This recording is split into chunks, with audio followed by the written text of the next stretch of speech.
হাতের এই যে কেনি আঙ্গুল রয়েছে, ছোট আঙ্গুল, এই ছোট আঙ্গুলের মধ্যে তিনবার সূরাতুল ইখলাস পাঠ করে ফু দিলে কি হয়, কি লাভ হয়?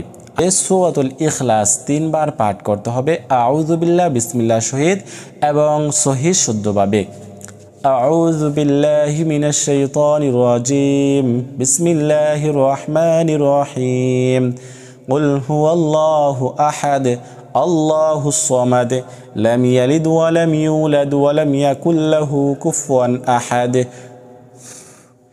এরকমভাবে একটি গিরতে ফু দিয়ে আবার দ্বিতীয় নাম্বার গিরতে আপনি এইভাবে ধরবেন।